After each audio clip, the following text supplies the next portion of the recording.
All right, welcome in week 3 WATD high school football fantasy draft, and we're back at it, ready to go. Quinn, Johnny, and Brendan, and I gotta say right off the top a couple of things.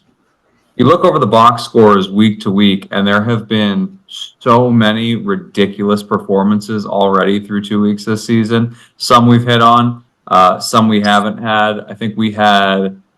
God, looking over last week, we had what? 1, 2, 3, 4, 5, 6, 7 guys, 7 or 8 guys picked that had multiple touchdown games. Pretty good week for us, and we even left out some of the best players or some of the best performances of the week. So it has been a high-flying start for the South Shore.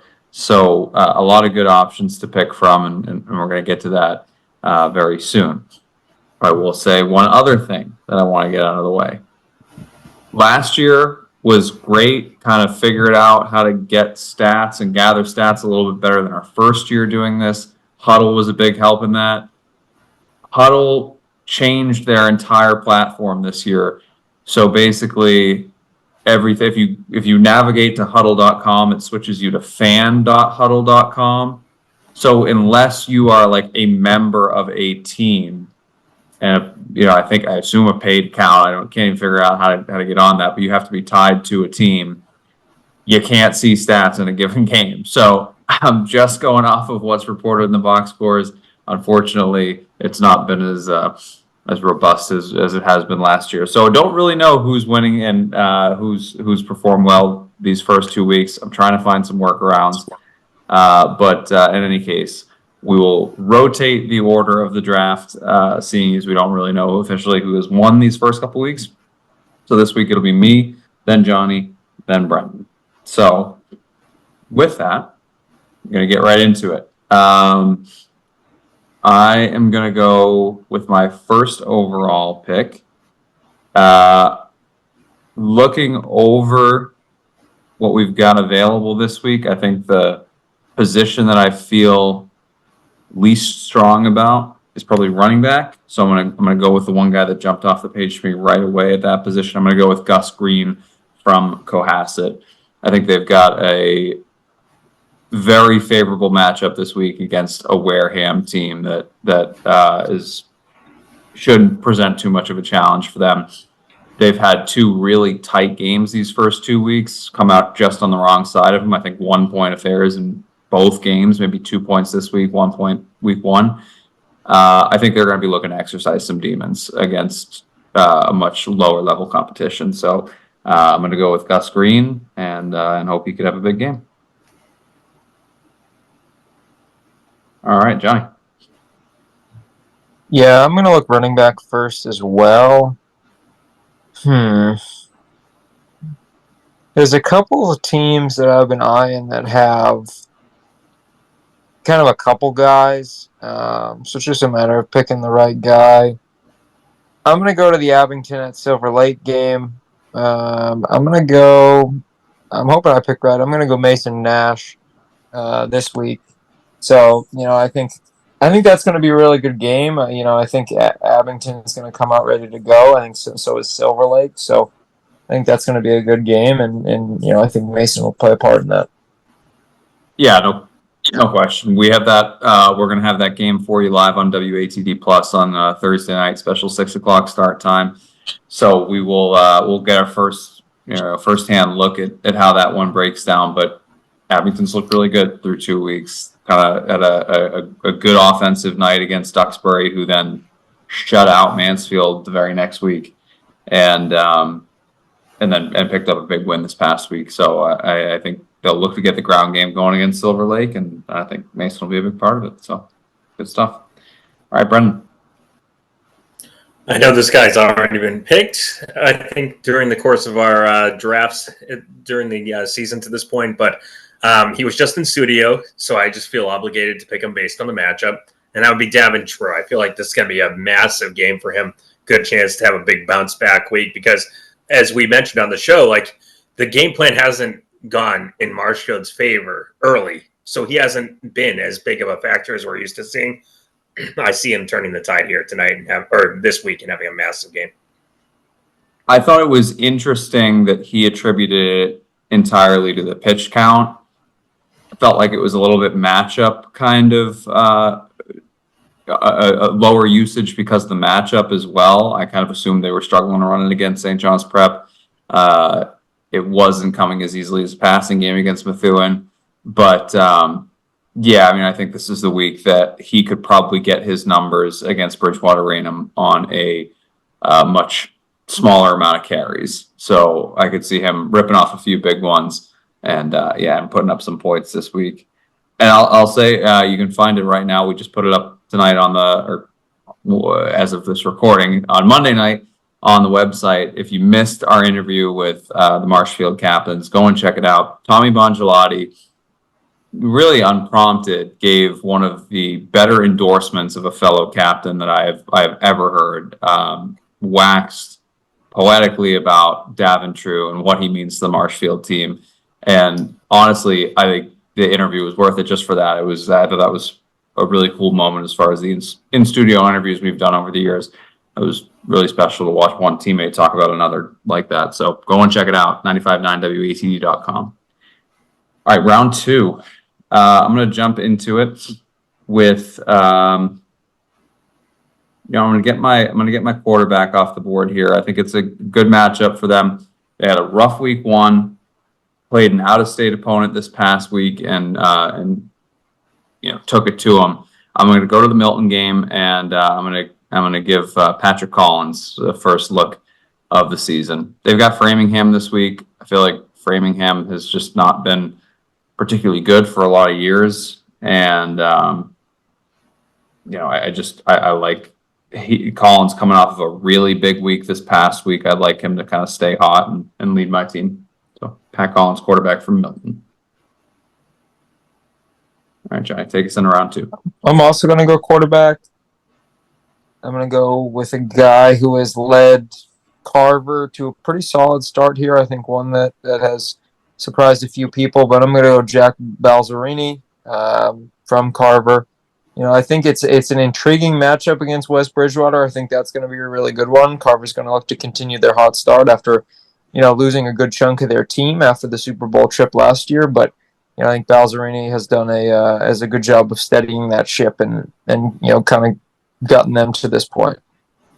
Yeah, we talked about this Sunday night on the show, kind of looking over. They have been a welcomed but truthfully big surprise through the first 2 weeks of the season. 2-0, haven't missed a beat from last year, and in particular, Balzerini has been incredible and had a stat line this past week that was a Tyler Lennox-esque stat line. Absolutely dominated in their win. 260 yards passing, 4 touchdowns, like that. I mean, it was special stuff. That was kind of one of the guys I was referencing when I said, we had some really eye-popping stat kind of weeks, and some of them didn't make it into the draft. He was phenomenal this past week. Tougher opponent in West Bridgewater. We'll see if he can stay with it. All right, Brennan. I'm looking at this matchup, and it's tough because Milton has so many running backs. I'm going to stick with the running back position. I'm going to go with Aiden Cooper this week. And it's a good matchup for them. I feel like they have a chance to actually really get back on the winning track, and they'll have the lead and rely heavily on him, I think. Definitely. Yeah, I think no question about it. I mean, he's such a big piece for them. They're gonna have to lean on him quite a bit. All right, I'm gonna continue on. I'm gonna dip in a wide receiver room, and I'm gonna go to a team that I've already gone to, but I like the matchup, so I'm going with Will McLaughlin from Cohasset at the wide receiver position. So. Give me Will Mack. I think he's been really good for them through the early weeks of the season here, and I think they're going to be able to throw the ball around the yard this week. So I like him on my squad. All right, Johnny. This is a team that has a couple different wide receivers. So again, it feels like kind of just hoping I pick right, but I've been really impressed with Weymouth through 2 games. They've kind of really shellacked Braintree and Westwood. They roll on the road to Newton North, which I think is a winnable game for Weymouth again to start 3-0. I'm going to go with Mike Farrow. I think they're going to put up some big points. I think, honestly, a good amount of their wide receivers are going to get some action here and be able to put up some serious points. But I'm going to go with Mike. Yeah, I think that's like the toughest piece there is who's going to get it, and so you kind of throw a dart and hope it's your guy. But yeah, I looked at that matchup too. We actually had 2 years ago, I think we did a game at Newton North. Did Weymouth Newton North? Is that right? That might not be right. I think that's right. In any case, it's been a matchup that Weymouth has handled of late, and I think they handle it again. So I think that's a good call, Johnny. All right, Brendan. All right, let's go back to another good matchup here. Probably the South Shore game of the week, maybe one of them at least. I would say Duxbury versus Hanover. It is our South Shore game of the week. Don't start throwing that around. That's our branding. South Shore game of the week, Duxbury, Hanover. It just might be. I'm going to go to Trevor Jones, who has been picked initially during the course of the season, but I feel like this is the chance for him to have an offensive game where he is one of the main focal points, because it felt like the first couple of weeks it was spread around. Yeah, I mean, yeah. It's an impressive showing. We're in the 3rd week of the season, and you're 2/3 of your picks have already been taken. So, yeah, I mean, you're good. We could ride Trevor Jones every week. He's going to have a big week. I'm interested to see, in all seriousness, it feels like they're leaning more. I'll leave the guy, unmentioned. He hasn't been picked yet, but when they go more to the passing attack, they have another quarterback that they're bringing in. Mm-hmm. And Trevor has been more of kind of the dual threat guy. And it's very interesting because by the end of the season, like, Trevor was a great passer last year. So I'm interested as to why that is. We'll get an eye on it on Friday, see how they do it. But I'm surprised, given how good Trevor ended up being last year, that they're back in kind of a 2-quarterback system early on this year. Now, obviously, it hasn't mattered. They've won their first 2 games. And so now we'll kind of see how they approach Hanover, if they go one guy or not. But, yeah, I mean, hopefully for you, Brendan, it's a Trevor Jones game plan kind of day. All right, that brings it to me.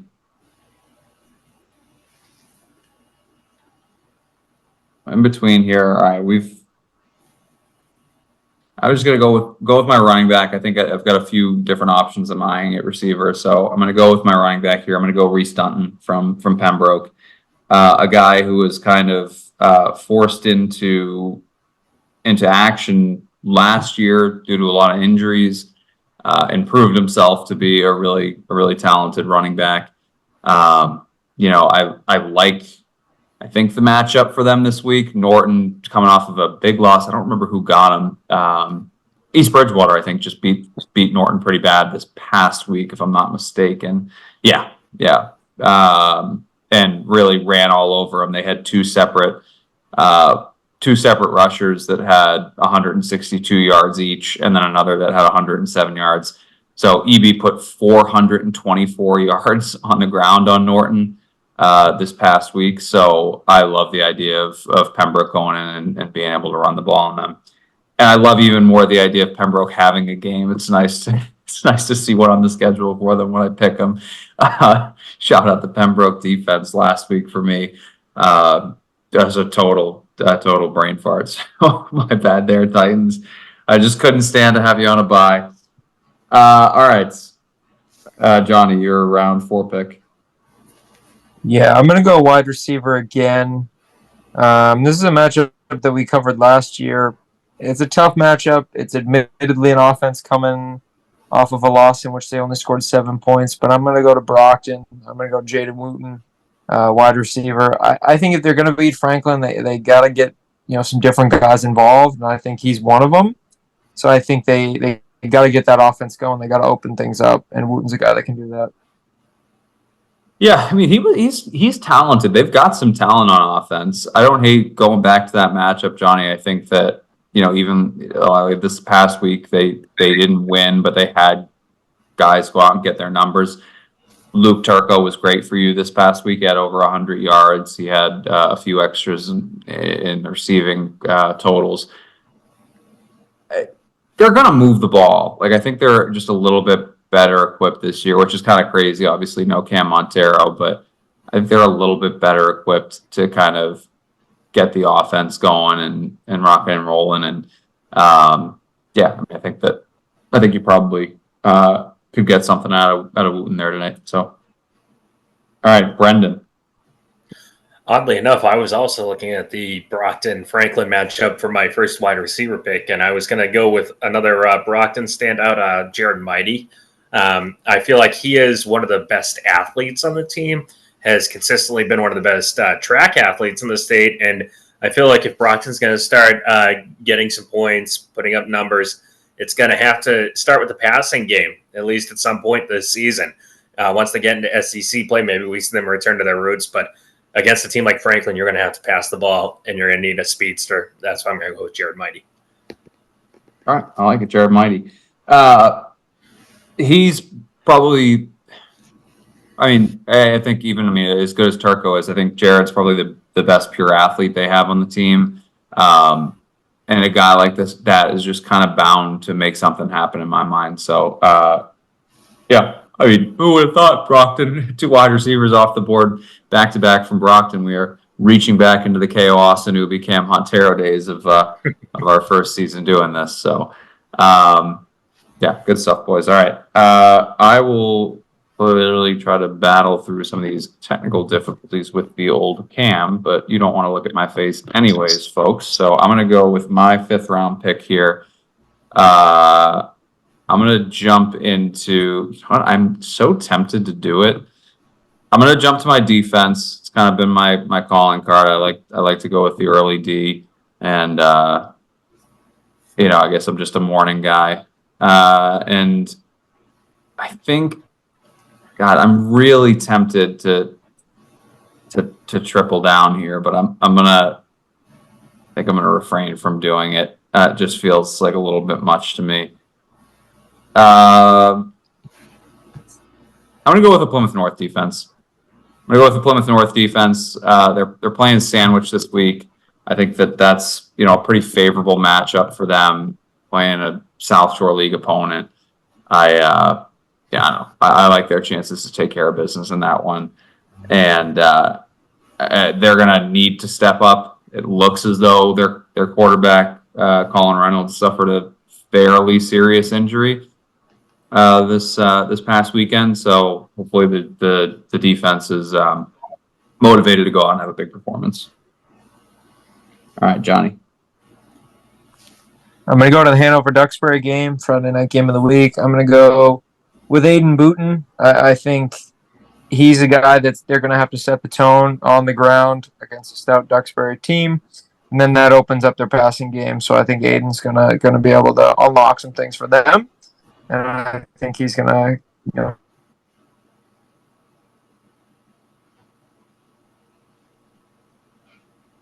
If you just froze there on just my end, Johnny. But yeah, I mean, Aiden's fantastic. He was such a pleasure to meet during training camp. I think he's a guy that the South Shore, as they get to know him, is going to fall in love with, and he's super talented. He's been really good for them so far this season, and I think you're going to see him come up big in this game. He's going to have to come up big in this game if they want to get out with the win. All right, Brendan. All right, I got 3 minutes left of laptop battery, so I'm going to make my wide receiver pick. Jack Sovic out of Duxbury. I think this is a good game for them to pass the ball. Jack Sovic out of Duxbury. Simple as that. Yeah.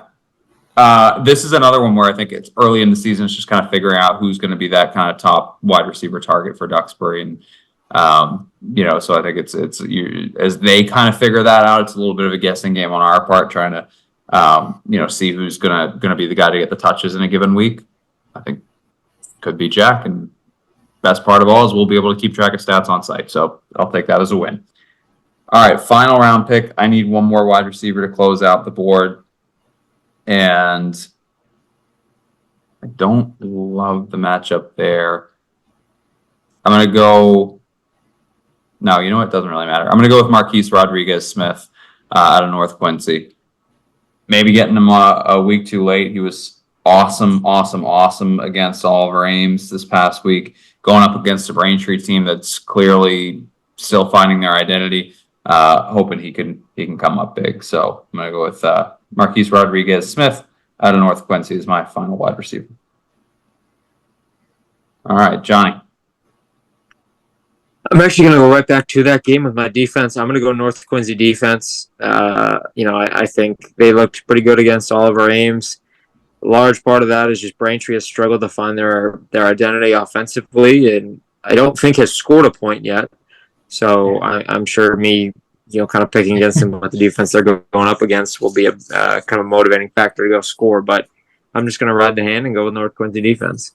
Yeah, it'll be interesting to see. I mean, we know what James Curry is. Is he going to get going? Is this going to be the week? It's going to happen eventually.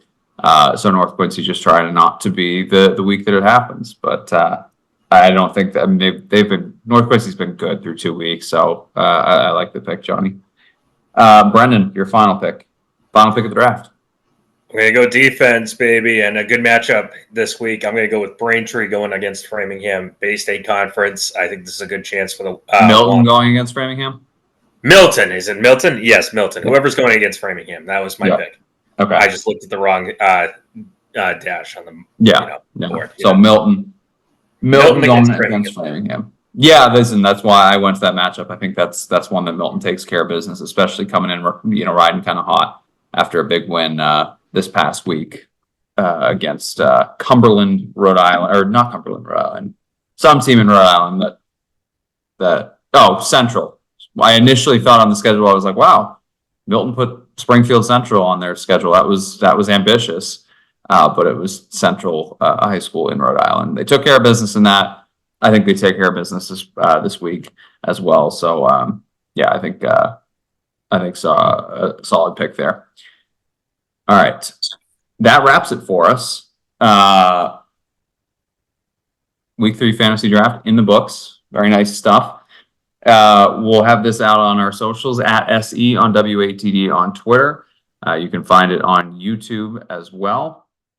And on YouTube as well. We will get it out there for you to vote on this week. Yeah, we will get it out there for you to vote on this week. Hopefully with the early publication for their board. Let me just run down who everybody had for their board, and we'll get it on out of here. All right, so Gus Green for me, quarterback Patrick Collins out of Milton, running backs out of Pembroke, Gus Green out of Cohasset, Will McLaughlin out of Pembroke, and then wide receivers Will McLaughlin out of Cohasset, along with the and Marquise Rodriguez-Smith out of North Quincy, along with the Plymouth North defense. Johnny had quarterback Jack Balzerini, running back Mason out of Carver, running back Mason Nash out of Abington, running back Aiden Booten out of Hanover. And for wide receivers, Johnny had Mike Farrell out of Weymouth and Jaden Wooten out of Brockton, Booten, and Wooten. I like that combination, Johnny. And then the North Quincy defense as well. And then for Brendan, Aiden Cooper as one of his 2 running backs out of Milton, along with Davin True. And then at quarterback, Trevor Jones, as we doubled up again out of Duxbury. And then wide receivers for Brendan, Jared Mighty out of Brockton, Jack Sovic out of Duxbury with the Milton defense. All right, that brings us to a wrap, and what will be one of the worst looking drafts you're going to have the mispleasure of watching, as we've had a lot of technical issues through this one, but that is the nature of Zoom, and that is the nature of our recording session. So thank you for bearing with us. Go ahead and find us on Twitter at SE on WATD. Like and subscribe on YouTube to WATD Sports, and look out for the draft on all of our socials, on our website, and everything there. And don't forget to vote on who you think is going to have the big weekend this week. All right, for Brennan and Johnny, I'm Quinn. We will see you next time on the WATD Fantasy Draft.